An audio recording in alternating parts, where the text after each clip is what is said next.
دغه د زارو ګوټ مې نه تېرېږي راځئ له ارګ نه باندې څه تېرېږي دغه په غبرګو امساګانو را روان ساتونکې له ژوند ناهیلی ګام په ګام لوېدلی پرون د تورې او مېړانې سړی خو دا نن ولې زموږ له پام لوېدلی او موږ نه تنکی نسل پوښتنه کوي موږ نه تنکی نسل پوښتنه کوي زموږ تاریخ کې اتلان شته دی او تورې شته دی موږ نه تنکی نسل پوښتنه کوي زموږ تاریخ کې اتلان شته دی او تورې شته دی خو د ډوډۍ یوه خبره پکې یاره نه وي زموږ د کار لاسونه وکرئ په کار به راشي دا زموږ د کار لاسونه چې وکرئ دا به یو وخت زمانې به تېر شي بیا به په کار راځي زموږ د کار لاسونه وکرئ په کار به راشي چې بیا پیغور د وزګارتیا د چا دپاره نه وي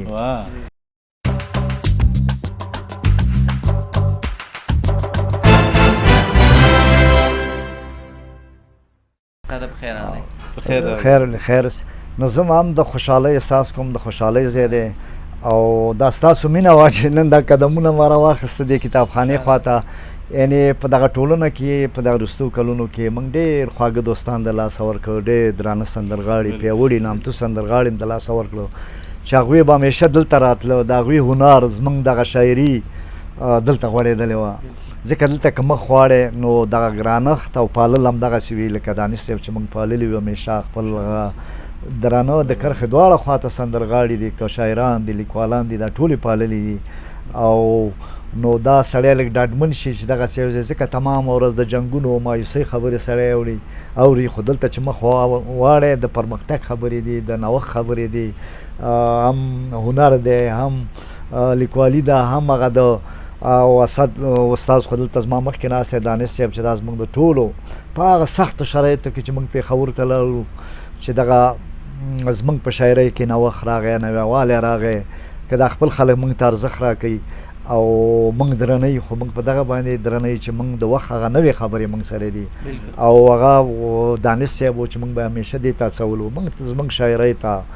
زموږ هنر ته زموږ د بختور کلتور د غوړېدا دپاره دلته چې مخ واړی ډېر څه شوي دي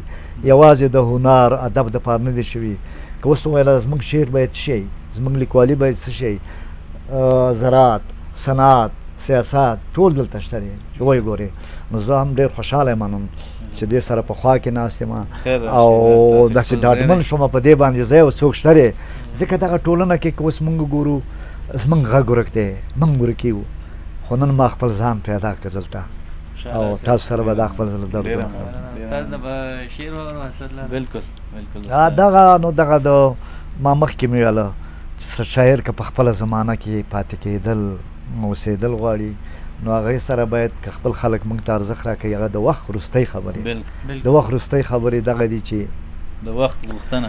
د وخت غوښتنه دي بس الله پاک د دغه مرکم چې دلته موږ کوو دغه وروستۍ ورځې دغه د بیرغ ورځې وي نورې ورځې وي چې دا د ټول افغانستان د سوکالۍ نیکمرغۍ د خوشحالۍ خوښۍ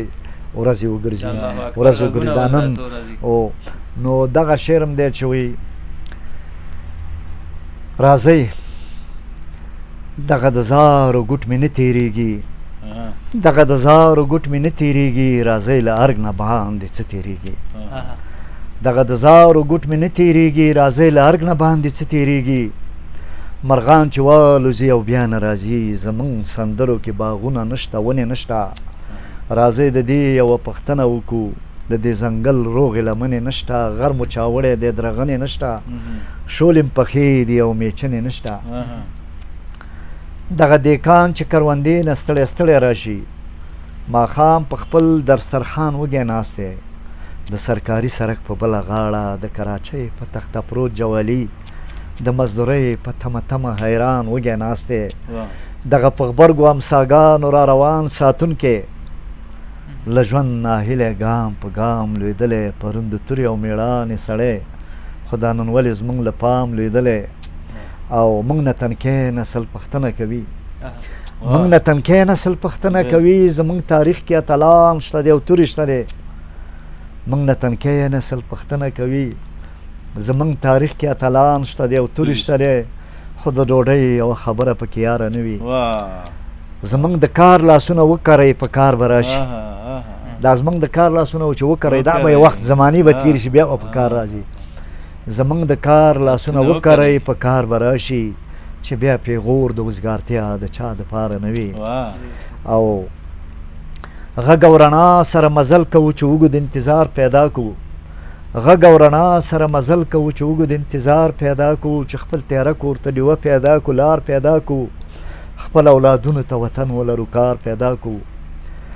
او هغه وطن چې په تا ګران دی په ما هم ګران دی دا خپل بیرغ دی کنی خان دی په ما هم ګران دی او د دې ولس د قسمتو برخلیک څنګه کیږي د دې ولس د قسمتو برخلیک څنګه کیږي د دې دروغجنو سیاستو برخلیک څنګه کیږي د دې ناورین نه د وتو برخلیک څنګه کیږي دا نو دانش صاحب یو شعر خو هغه نورم نظمونه دي اوږده اوږده خو رالنډو به دا هم دغه وخت وروستۍ خبرې دي چې یا به ولسمشره یا به ولسمشره د دې خاورې د وروستۍ سلګۍ مشري کوو یا به ولسمشره د دې خاورې د وروستۍ سلګۍ مشري کوو یا به امریکا په شان تخت و نازواني کوو یا به دې ولس سره سرلوړې زندګي کوو یا به د دې خاورې د وروستۍ سلګۍ مشري کوو او هر څه به منو خو د بېلتون کرښې به نه منو هر څه به منو خو د بېلتون کرښې به نه منو غږ به د دې خاورې او هېواد د خپلواکي کوو او یا به ګاونډي په خوښه دلته پاچاهي کوو یا به ګاونډي په خوښه دلته پاچاهي کوو بیا به په خپل غر او په اوبو سوداګري کوو بیا به په خپل غر او په اوبو سوداګري کوو نو دغه وخت کې هم داسې دی چې دغه زمونږ د مېرمنو دغه لیکنې که وګورې د هغوی هغه هنر وګورې په هغوی کې د یو مور د یو ورندارې د قهرمانۍ تصویر محسوسیږي نو دغه کله کله د سترګو لیدلي حالات داسې چې سړی وګوري دا د یوې خور غږ دی په دغه ورونو باندې دا هلمند کې اوس وګوره څومره ورندارې څومره خویندې بې کوره کېږي نو دغه پخوانی شعر هم لږ څو بیتونه چې ما ویلی چې که نه افغانستان د ورانولو نه دی دلته یې څوک هم د وژلو نه دی زما دا ښار د غریبانو ډک دی دا په بمونو د ویشتلو نه دی چېرته به ورا او جنازه تېرېږي وخت تماشې د کش کولو نه دی د جنګ لوګو غوندې بدرنګو خلکو خپلو وسلو غوندې بېننګو خلکو زما د ښار ښایسته اور مه راوړئ دلته پردي جنګونه نور مه راوړئ چې مې دا شته خویندې بېروره نه شي بیا د پرون په شان بې کوره نه شي نو دلته م یوه خور چې دا غږ کوي یو ورندار غږ کوي پرونو باندې وروره لږ پام کوه که غږ مې درځي زه د ګلونو لو ته نه درځمه وروره لږ پام کوه که غږ مې درځي زه د ګلونو لو ته نه درځمه څو به د تا سره دوزخ کې سوځم د ارمانونو لو ته نه درځمه په کومه ځمکه چې دا ستاسو شملې سوری کوي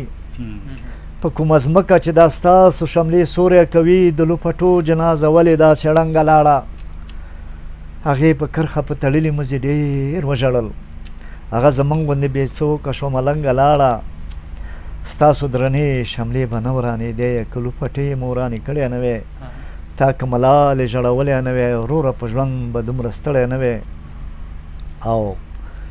وروره لږ پام کوه که غږ مې درځي زه د ګلونو لو ته نه درځمه پیغلو کې پاڼې مې د رنګ توی شوي له دنګې غاړې مې لونګ توی شوي اوس په دې کلي کې څوک شته او که نه په یو ولاړ چنار ما نوم لیکلی و زما په تمه به چینه پاتې وه وروره په یو ګودر تانه لینده پاتې وه په یوه پوله دې رباب ټنګاوه په بله پوله دې ټپه پاتې وه او ځوانه دا ستا د تور ټوپک شپېلۍ ته ریښې ریښې مې لوپټه پاتې وه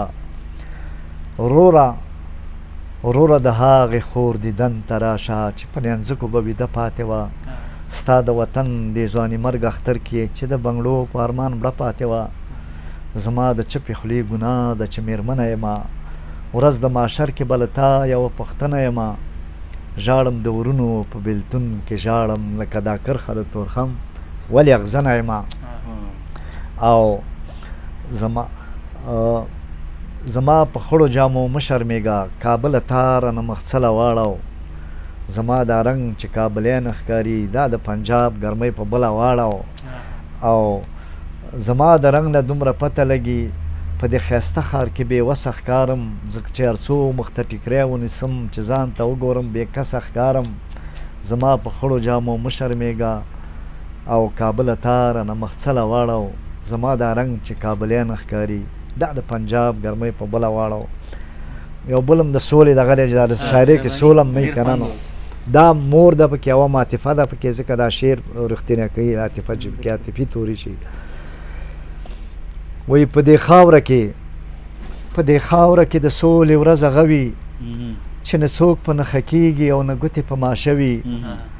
په دې خاوره کې د سولې ورځ هغه وي چې نه څوک په نښه کېږي او نه ګوتې په ماشه وي د اغزو او د لمبو د لارو ستړي د اغزو او د لمبو د لارو ستړي ودرېدلي ټول د ژوند په دروازه وي د مورچلو جنګیالي له لوګو وځي لکه ستوري په لمرونو کې شپه وي په دې کلي باندې غر ټپه راوکه د سپوږمۍ په شپه تڼه او د نکریزم کرونده وي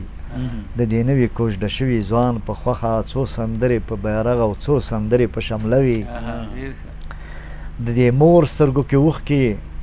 د دې مور سترګو کې اوښکې د یو جوړ نظام دوام او د جنګونو جنازه وي د طالب مور د عسکر د مور نه پوښتي د طالب مور د عسکر د مور نه پوښتي د دې سولې کنجګان یم چا سره وي